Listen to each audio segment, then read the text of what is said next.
जय गुरुदेव, जय जय गुरुदेव, जय जय गुरुदेव, जय जय गुरुदेव। श्रीमद् करुणा सागर महाराज की जय। श्री कैवल धाम की जय। श्री अविचलदास जी महाराज की जय।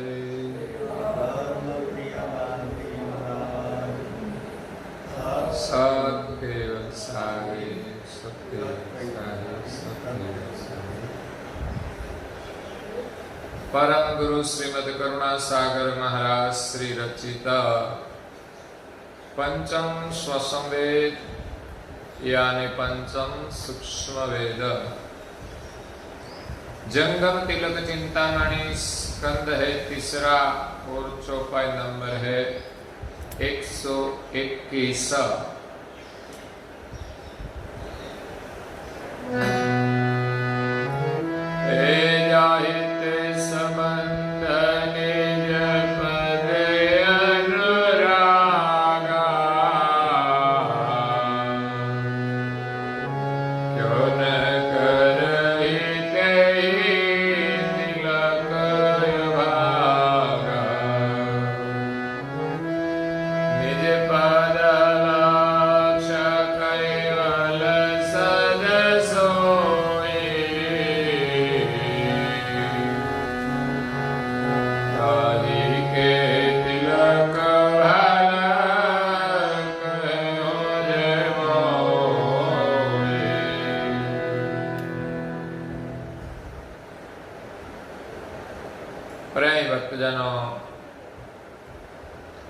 ज्ञान संप्रदाय के आद्य स्थापक अनंत ब्रह्मांडाधीश केवल कर्ता के परम विशेष अंश सकर्ता सर्जनहार का प्रतिपादन करने वाले अनंत अंशों के तारणहार केवल धर्म धुरंधर नव बुद्धि के सागर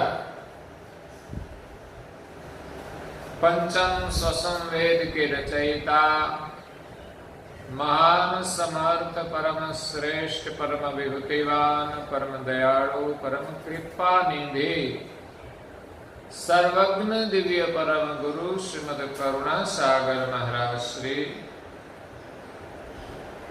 जगत के जिज्ञासु और मुमुक्षु अंशों को यथार्थ ज्ञान का उपदेश देते हुए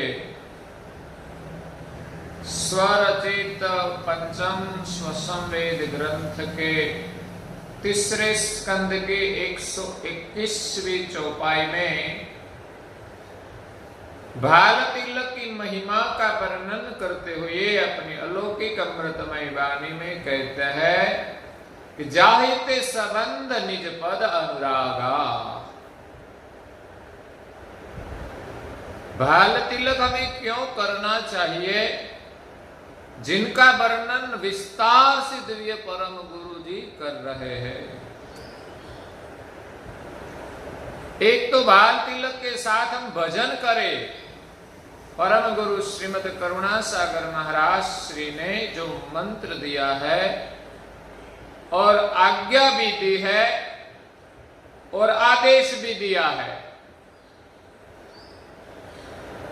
तो इस आज्ञा और आदेश के अनुसार हम मंत्र जप करें और ललाट में भाल तिलक धारण करें तो मृत्यु का भय नहीं रहता। इस भाल तिलक की महिमा अपरंपार है, वर्णन नहीं हो सकता। फिर भी परम गुरु जी अपने अनुभव से बाल तिलक का वर्णन करते हैं कि जाहिते संबंध निज पद अनुरागा। जिस निज पद हम भूल गए हैं, हमारा निज घर हम भूल गए हैं, अपने सर्जनहार को हम भूल गए हैं, वो निज घर की प्राप्ति के लिए हमें भाल तिलक अवश्य ही करना चाहिए।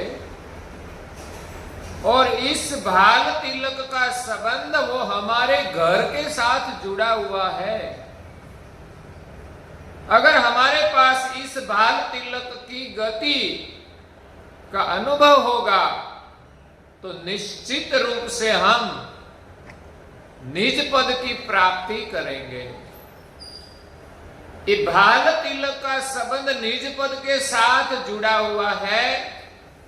तिलक धारण करने से जिस पद को हम भूल गए हैं उनके साथ हमारा अनुराग होगा। हमारा जो मूल घर है उनको भूलकर हम संसार में नश्वर घर को अपना मानने लगे हैं। ये शरीर भी नश्वर है और इस शरीर के साथ हम जो ईंटे रेती के मकान में रहते हैं वो भी नश्वर है। लेकिन इन दोनों घर में हम ऐसे आसक्त हो गए हैं कि दोनों को हमें अपना मान लिया है कि यही मेरा घर है। इसलिए निज घर की याद नहीं आती।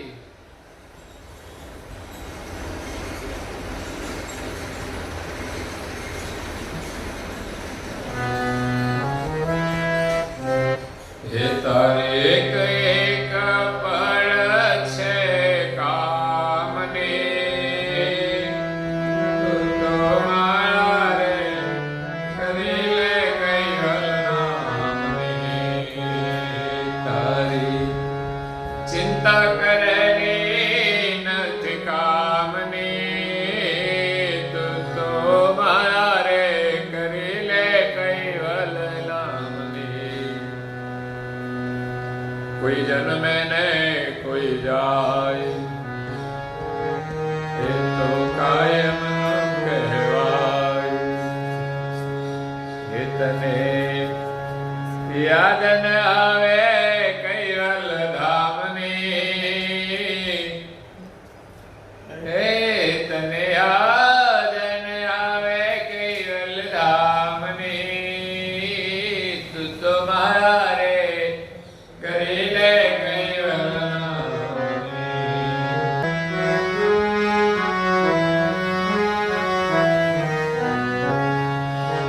तू तुम्हारे करीले कैवल नामनी।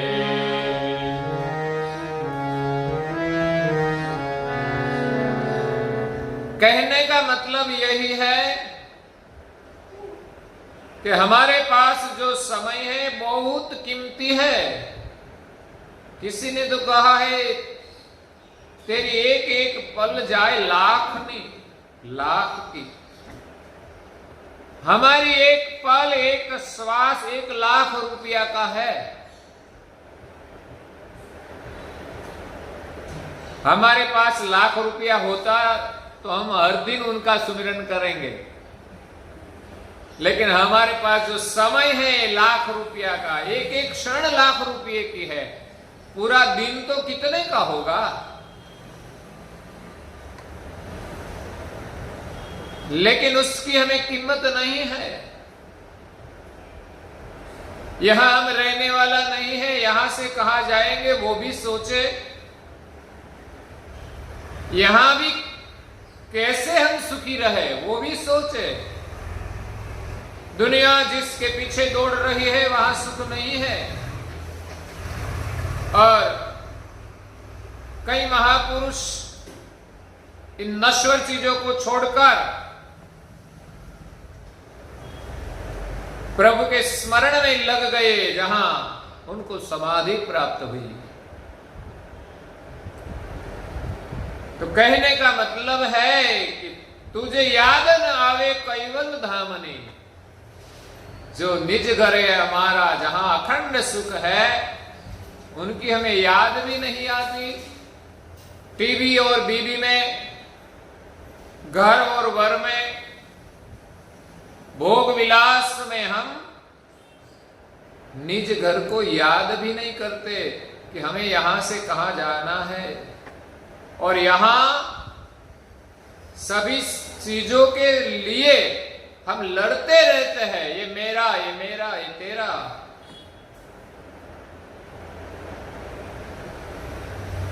जो पद हम भूल गए हैं उनके साथ हमारा बाल तिलक का संबंध है। जाहित संबंध निज पद अनुरागा, क्यों न करही तेहि तिलक अभागा। परम गुरु जी कहते हैं कि हे अंशो, हे मनुष्यों, और आगे बढ़कर हम कहे तो जो परम गुरु के शरण में आए हैं उन सभी नेमी जनों को या तो अनुयायियों को कहते हैं कि आप क्यों ऐसा बाल तिलक नहीं करते। दूसरों को तो पता नहीं है इसलिए नहीं करते, लेकिन जो परम गुरु के शरण में आए हैं उनको तो करना चाहिए। बाल तिलक करना बड़ा सौभाग्य है। जिस तिलक से हमारा संबंध निज पद के साथ लगेगा, सर्जनहार के साथ हमारा संबंध हो जाएगा। शादी तो बाद में होगी, शादी होगी तब सुख मिलेगा। शादी के लिए तो पियर भी छोड़ना पड़ता है और सब कुछ समर्पण करना पड़ता है। पियर से भी कुछ लेकर जाते हैं, करियावर जाते हैं कि नहीं। मां बाप का सुख छोड़कर, परिवार को छोड़कर और कुछ साथ में लेकर वो ससुराल जाते हैं, तब ससुराल का सुख मिलता है। वैसे ही संसार की चीजों का जो सुख है वो छोड़कर और यहां से जो हमें भक्ति की पूंजी जो पाई है वो हम संस्कार करियावर में लेकर निज धाम में जाए तो हमें वहां का सुख मिलता है। हाँ, कभी सर्जनहार शायद हमें इस संसार में भेजे तो फिर पियर में आना, कभी कभी लड़की जाती है पियर, वैसे ही हम चाहे तो आ सकते हैं, लेकिन फिर ऐसा मत कहना कि ये घर मेरा है। कहती है लड़की 20 साल वहां रही है, 20 साल तक कहती है कि ये घर मेरा है, लेकिन जब वो ससुराल गई और इस घर को छोड़ दिया, बाद में वापिस कभी आती है, लेकिन इस भाव से नहीं कि ये घर मेरा है। इसलिए आती है कि यहां मैं बड़ी हुई हूं, यहां मैंने कुछ संस्कार पाए हैं, इसलिए धरती संस्कारमयी है। कई संतों का सानिध्य हमें प्राप्त हुआ है, ऐसे जो स्थान है वो पवित्र है, इसलिए हमें आनंद होता है वहां जाने के लिए। तो बाल तिलक हमें करना चाहिए कि हमारे सिर पर कोई स्वामी है, उनका सुख प्राप्त करने के लिए, उनके साथ हमारा रिश्ता जोड़ने के लिए। क्यों न करही ते तिलक अभागा। परम गुरु के शरण में आकर भी एक छोटी सी आज्ञा है, जो न कर सके तो वो बड़ा अभागी है। अभागी का मतलब जो तिलक करने से हमें लाभ मिलता है वो नहीं मिलता है, हम नहीं ले पाते, इसलिए हम अभागी रह जाते हैं। क्यों नहीं कर पाते? क्योंकि संसार का सुख के पीछे हम दौड़ते हैं और शर्म और संकोच आती है, संकोच होता है, लेकिन पता नहीं कि निज घर का जो सुख है वो कितना महान है। सारा संसार का सुख छोड़कर हम ये सुख पाए तो भी सस्ता है, इसलिए हमें बाल तिलक करना चाहिए। लोगों को शर्म आती है, लेकिन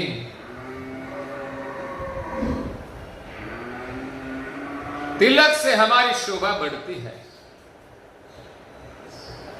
निज पद लक्ष्य कैवल सद सोई। वो निज पद कौन है, कहां है? निज पद लक्ष्य कैवल सद सोई। जो निज पद के साथ हमारा संबंध जुड़ता है बाल तिलक से, वही हमारा कैवल लक्ष्य है।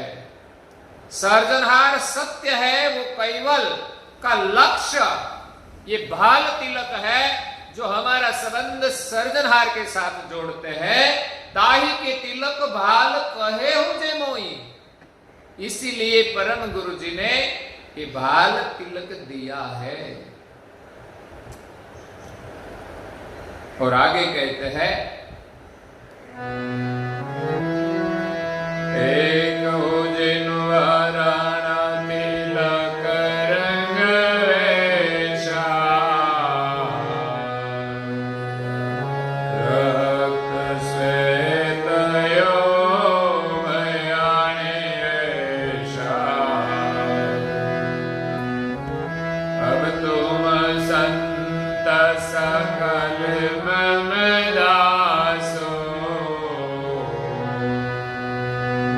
करो ये तिलक निशंक निस्वास।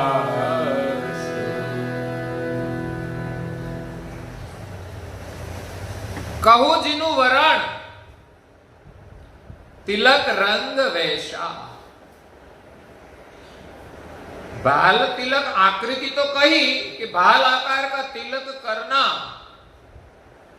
लेकिन तिलक का वेश जो है, उनका जो वर्ण है, वर्ण का मतलब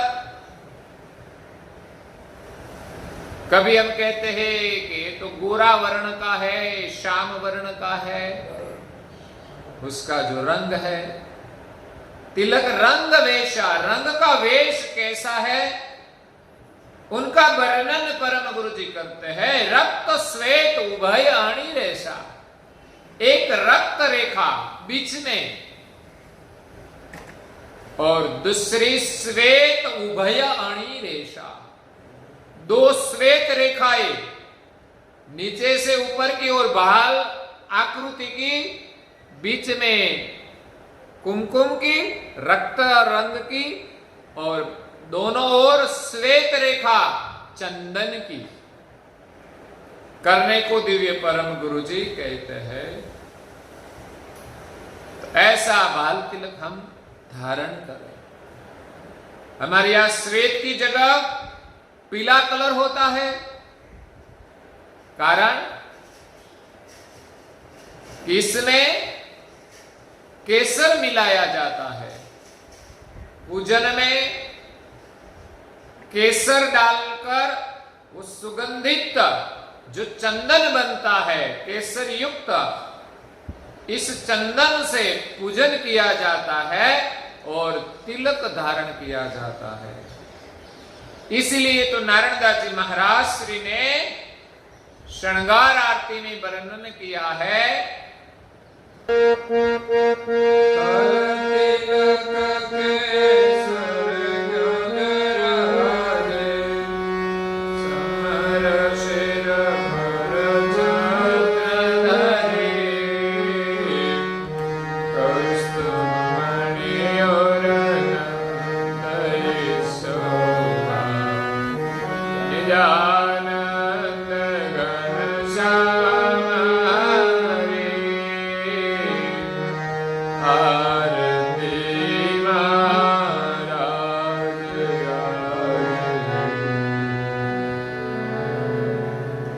बाल तिलक केसर क्यों जुराजे।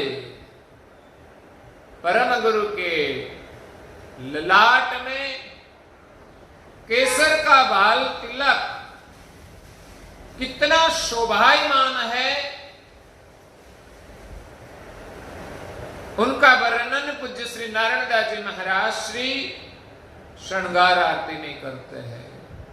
इसलिए चंदन के साथ केसर मिलाने से तिलक का रंग पीला हो जाता है। रक्त श्वेत उभय अणि रेशा, अब तुम संत सकल मम दासु।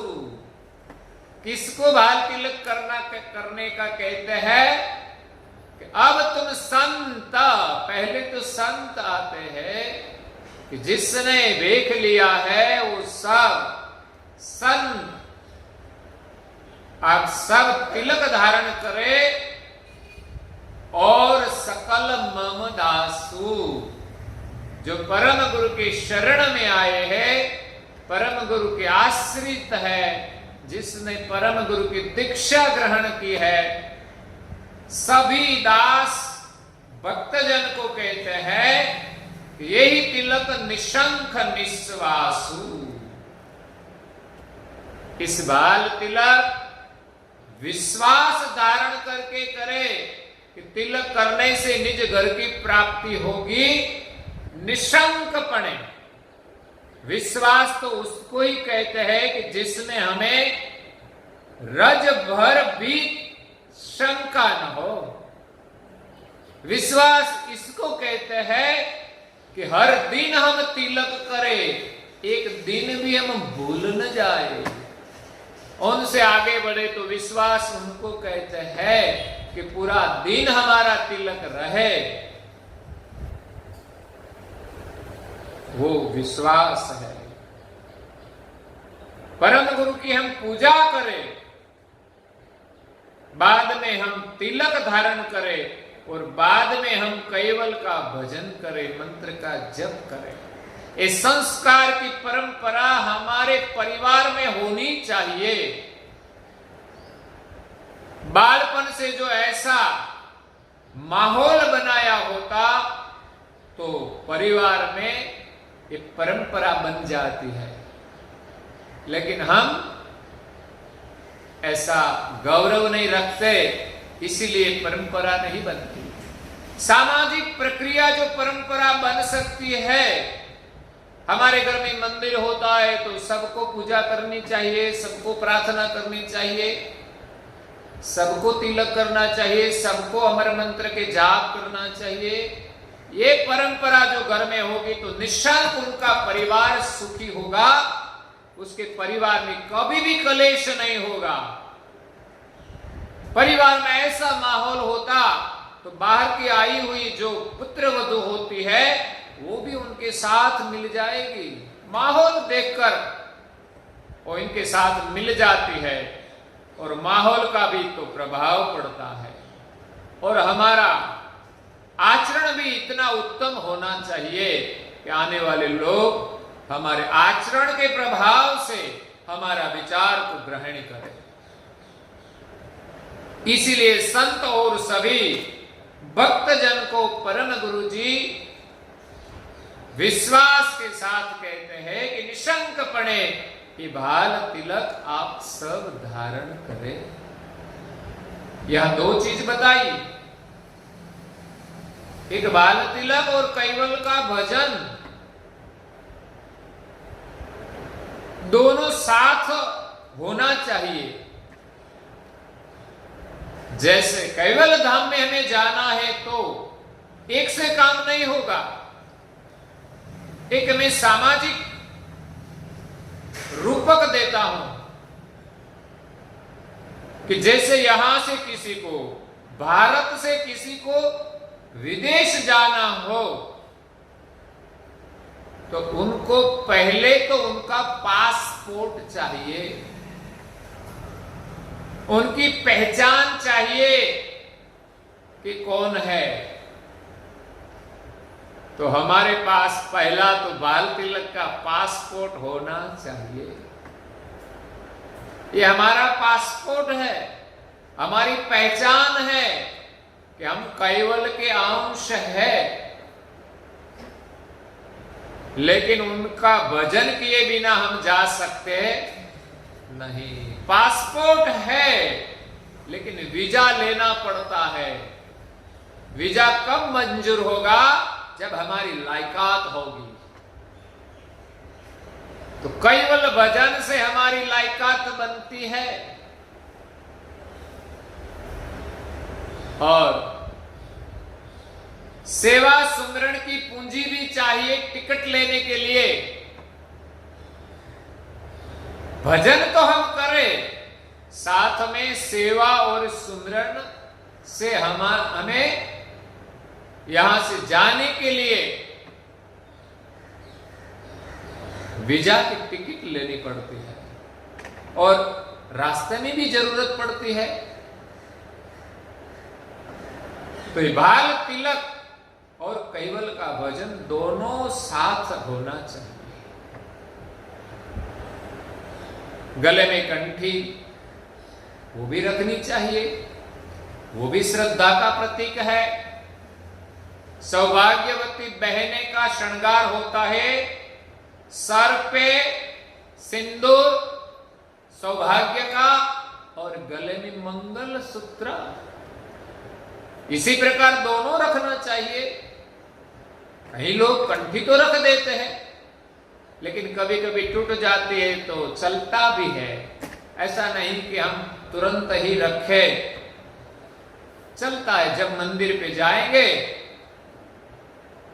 तब ले लेंगे तो अच्छा है, नहीं तो कहते हैं कि महाराज श्री के पास मांग लेंगे। वो तो कोई दिक्कत नहीं है, मिलेगा। लेकिन हमारे मन में ऐसा भाव होना चाहिए कि एक दिन भी हमारा गला बिना कंठी का नहीं होना चाहिए। तो कंठी का महत्व है। हमारे यहाँ अंधश्रद्धा से कई प्रकार के डोरी धागे पहने जाते हैं। तो इसमें श्रद्धा है तो लगता है कि उनका काम होता है। तो ये कंठी में भी हमारी श्रद्धा होगी तो वो हमारी रक्षा अवश्य करती है। इसीलिए परम गुरु जी कहते हैं कि बाल तिलक और कैवल का हम भजन करें तो इस संसार से सभी प्रकार के दुखों से मुक्त होकर मोक्ष की प्राप्ति होगी, निज घर की प्राप्ति होगी, निज कर्ता की प्राप्ति होगी, जहां अखंड सुख है। सर्जनहार की प्राप्ति के बाद हमें इस संसार के जन्म मरण में भटकना नहीं पड़ता। इसलिए परम गुरु जी आग्रह करके कहते हैं कि आप सब भाल तिलक धारण करें जिनका संबंध निज घर के साथ है। सारी सृष्टि भाल तिलकमय है, अंश का स्वरूप भी भाल तिलकमय है। इस भाल तिलक की श्रद्धा से हमें अपना स्वरूप का अनुभव होगा। विश्वास रखना चाहिए, निशंक रूप से हमें स्वरूप का अनुभव होगा। और मैंने आगे भी कहा कि मनुष्य जन्म तो आपका निश्चित हो जाएगा। अगर मनुष्य जन्म मिला तो फिर हम सर्जनहार का भजन करेंगे, भक्ति करेंगे, सेवा करेंगे और जीवन को सफल करेंगे। तो इसी के साथ आज के प्रवचन को यहाँ विराम देते हैं। आगे अब अंतिम 3 चौपाइयां बाकी है तो हम कल सुनेंगे। श्रीमद् करुणा सागर महाराज की कैवल धाम की जय। श्री अभिचल महाराज।